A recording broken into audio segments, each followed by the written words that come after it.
Joining me now to talk about what strategy the U.S. should take in Yemen is investigative journalist and RT contributor Wayne Madsen. Wayne, thanks for being here. So how come President Obama decided to continue this Bush-era policy? Well, I think it's like a lot of the policies of the Obama administration. It seems like in many cases it's the third term of George W. Bush. What we know about this particular incident, according to the Washington Post, and Dana Priest reported this today, and I might add that she's one of the few people left at the Post who does good, hard-hitting investigative reporting.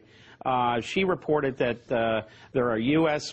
Joint Special Operations Command personnel, Special Forces personnel in Yemen, along with U.S. intelligence officials that are working with the Yemenis, but they're not going out and doing the actual assassinations themselves. They're providing signals intelligence, eavesdropping on communications, and also imagery surveillance, probably from these remotely piloted vehicles.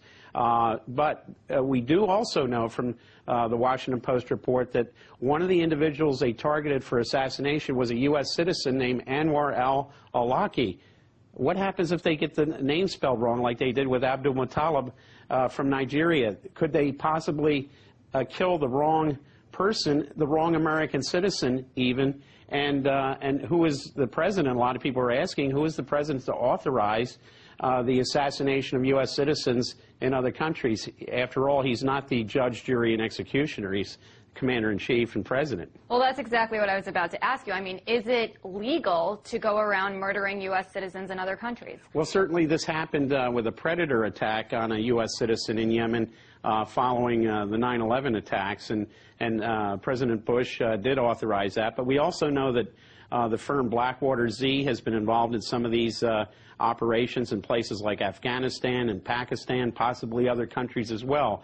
So here we have the continuation of this Bush-era operation to assassinate people, whether they're U.S. citizens or not. And we know that these private military contractors like Blackwater Z are involved in this. Where is the oversight? It looks like Congress is basically not asking the tough questions. And, of course, on top of everything, we still have Bob Gates, Bush's Secretary of Defense, in charge of the Pentagon.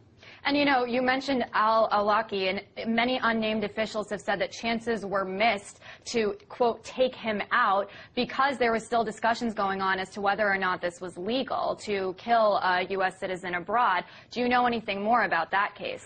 Well, what we know is that the president authorized the attack, obviously knew that al-Awlaki was one of the targets, and if there were some discussions with the Justice Department, for example, whether this was legal, why did President Obama go ahead and authorize it when it was still in a gray area? It shows an individual, a president, who may be listening to too many people in the intelligence community and not enough of the lawyers at the Department of Justice. And, you know, we've been talking a lot here on RT about the State of the Union that's going to happen in less than an hour. Do you think that President Obama is going to address Yemen in that speech? And if so, what do you think he's going to say about it? I think what we're going to get in the State of the Union is the standard, you know, every one of his agencies, the federal departments and agencies, come in with their laundry list.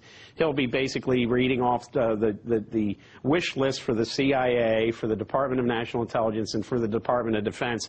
I don't think we're going to get anything other than, you know, what they want to do. And that's really what the State of the Union represents, the laundry list for what these various departments and agencies want to do in the next year. And there's been a lot of pressure on President Obama to attack Yemen more, or, you know, attack terrorists within the country. What's the right thing to do in this situation? Can he get anything accomplished without maybe going around and murdering U.S. citizens? Well, and the other problem with Yemen is there's several different conflicts going on in Yemen. It's a very complex situation. We have the Houthi rebellion of the Shias in the north. We have the South Yemeni independence movement. These are basically secularists, they're Arab socialist Ba'ath people, very similar to Syria and Saddam's regime in Iraq. They don't like the government of President Saleh. They want to break away. They think they got a raw deal in the unification. If we go around and start killing the enemies of the dictator president of Yemen, then we're going to have a lot more blowback coming our way. Well, Wayne Madsen, thank you so much for talking about this important issue.